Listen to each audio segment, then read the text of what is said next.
Hi, Momsis. This is your Momsis Cheng. It's so nice to see you again. Tara, usap tayo. Mga bagay or salita na hindi mo dapat sabihin or banggitin sa isang tao, lalo na sa mommy or couple na nakaranas makunan, nakaranas mamatayan ng anak, or yung mga couple na hindi pa nakakabuo hanggang ngayon ng baby. Tara, pag-usapan natin yan. Question, Ma'am Sis Cheng. Ikaw ba, dinanas mo din yon? Ay opo, naka-receive din po ako ng mga negative at hurtful words. Alam niyo po, sa isang mommy na nakaranas na mamatayan or makunan ng baby, hindi lamang po after ilibing doon na natatapos ang kanilang pagluluksa. Mahabang proseso po ito, no?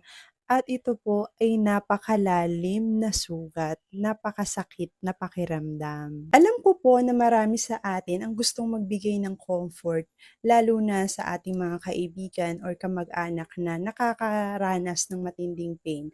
Why? Because we love them, we care for them, no? But unfortunately, madalas we are unaware na negative or inappropriate yung words na sinishare natin sa kanila. Siguro maaaring sa'yo wala lang 'pag nabanggit yung salita na yon, pero sa kagaya ko na nawalan at namatayan ng baby, masakit siya para sa akin. Okay, tingnan natin kung isa yan sa mga salita na nasa sulok ng isip mo na gusto mo sanang sabihin, pero hindi pala tama, inappropriate siya, at imbes na banggitin or sabihin natin, mas maganda na ibulsa na lang natin. Number one. Siguro pinabayaan mo. Yan, na-surprise po ako diyan nung binanggit yan nung isa sa mga kapitbahay namin. Lumapit siya nun sa gate ng bahay namin, in-approach niya ako, kinumusta. Na-surprise ako after niyang mag-condolences, yan yung binanggit niya sa akin.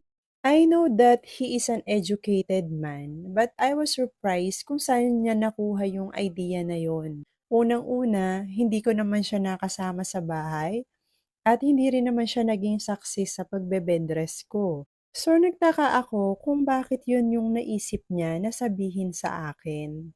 Of course, ang sakit-sakit nung salita na yun, no? And actually, tumatak nga siya sa isip ko. Pero imbis na magalit ako, trinay ko na lang siyang intindihin kasi unang-una, hindi naman niya alam kung ano yung totoong pinagdaanan ko.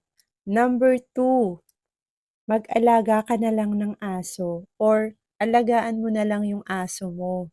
Before po ako manganak, 4 mom na po ako noon. At mahal na mahal ko po yung aso ko. Pero ang totoo at aminin po natin na kahit kailan ay hinding-hindi mapapalitan sa puso ng bawat nanay ang posisyon ng kanilang mga anak. Number three, gawa ka na lang ulit or gawa lang ng gawa. Naku madali lang pong sabihin yan ano, pero sa isang mami na nagluluksa, masakit po iyon.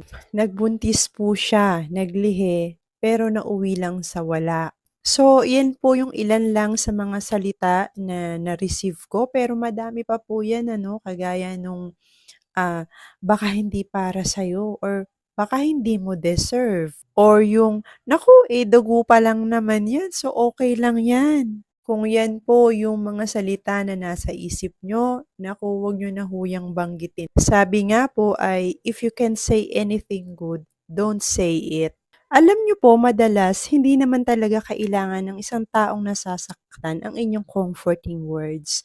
Madalas ang gusto lang nila ay maramdaman nila na nandiyan ka para sa kanila. Hindi rin po nila kailangan ng sermon mo.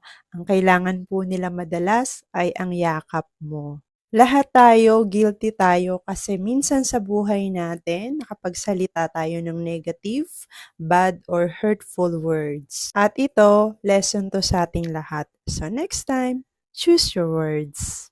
Hurt people.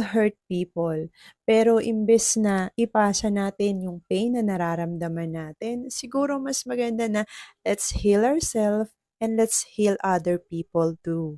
Kaya po kung may kakilala kayo na isang mommy na kasalukuyang pinagdadaanan ng ganitong sitwasyon, napakalaking bagay po ang inyong support system, no? At higit sa lahat, yung support na nanggagaling kay husband. And for you, ma'am, sis, na kasalukuyang nandito sa ganitong sitwasyon, I hope you heal things no one apologized for. And always trust God with all your heart. Remember, He is your firm foundation. God never said, "Kaya mo yan, anak." But God said, "Anak, I am with you." Bye for now, Mom Sis, and see you soon.